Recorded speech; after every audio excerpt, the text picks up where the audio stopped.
NRG After Champs. A story by usercute_attempt3431.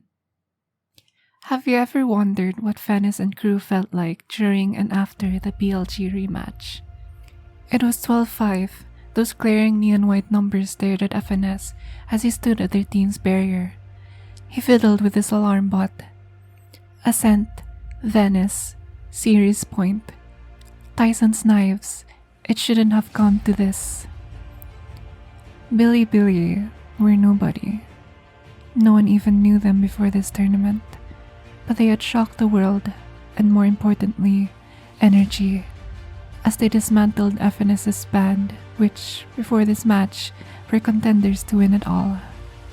And now they were here, in the rematch, ready to do it once more. FNS let out a deep breath.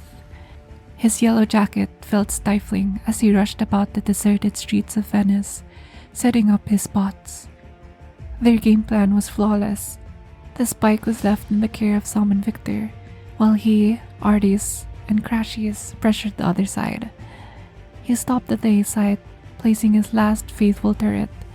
The robot beeped and hummed rhythmically. FNS was fond of robots. They made the enemy predictable, patterned. Always having a clear set in stone path he could devise a foolproof strategy around. But not today. Billy defied all logic and all of FNS's calculated plans. They brute forced, they entered recklessly, and their game plans were so wildly different that for the first time in a long time, the strategist, the master planner, was at a loss for what to do. He glanced at the transparent, shimmering barriers of energy, the only thing keeping BLG away from them. Somewhere in those sights, they were waiting. Rin, cold and motionless, shrouded in shadow. K-Knight, holding mechanical, suppressing knives that haunted them at every corner. Yosemite, a mirror of himself, bots surely placed around every corner to halt their attack. Bianc, one-eyed, recon-darting Bianc, ready to give information to his team. And finally, Whyz. Whyz, the blade-twirling savant that still haunted FNS's dreams. Boom!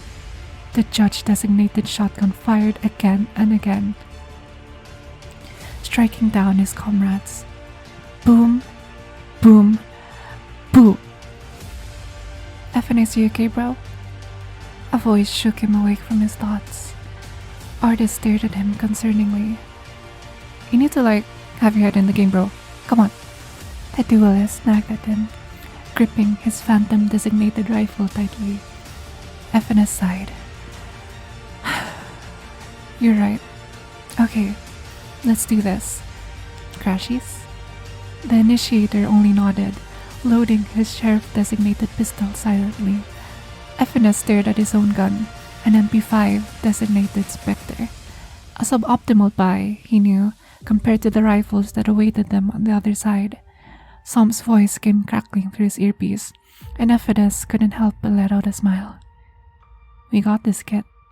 Reverse sweep? Reverse sweep, FNS agreed. With the final tick of the clock, the barriers dropped. It had begun. Sam was first to peek, catching a glimpse of Whyz as the bullets of the Vandal whizzed past him, and the enemy duelist dashed out of sight. Slowly but surely, under his instructions, Victor, Crashies, and Artis cautiously crept up the middle of the two sites, a knife in the air, flying swiftly, no doubt of a sign of K-Knight's presence, shot through the air, but was gunned down swiftly by Crashies' pistol. It was time.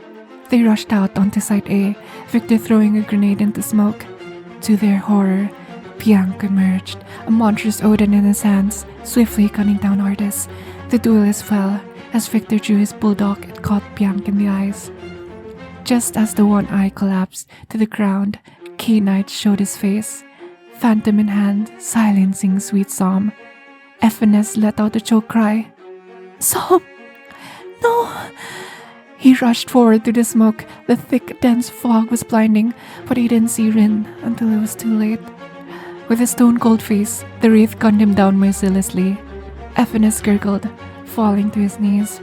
As the smoke dissipated, he saw Victor and Crashies against 5 Billy members, desperately fighting for something. Anything. But it was all for naught. The cyborg and the hunter fell. Ephines quivering, desperately reached out a hand. It all turned murky black as his vision faded away. Ephines gasped, jerking upright and looking around at his surroundings. Revival magic surging through his hands, Chet looked at him disappointedly. Idiot, he hissed, walking away.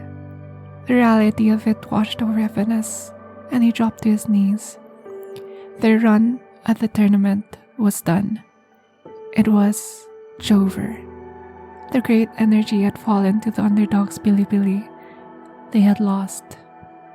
He looked around the room. Artis was a wreck, blabbering. We fucking lost, bro, to Billy, bro. Like, there's no way, bro. Fuck this, bro. I'm going back to Navi and Angel, bro. Crashies sat in silence, bow folded neatly up at his side, carving a wooden talisman. He glanced once at the distressed Artis and returned to his work.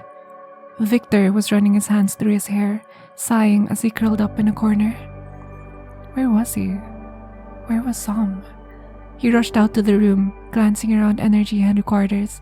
In the middle of the corridor, Ye stood, deep in conversation with NRG's CEO. Immaculately, annoyingly well dressed as usual, he paused to adjust his glasses and leer at Ephines, his old teammate and brother in arms. You know, I would have performed much better than Artis of yours.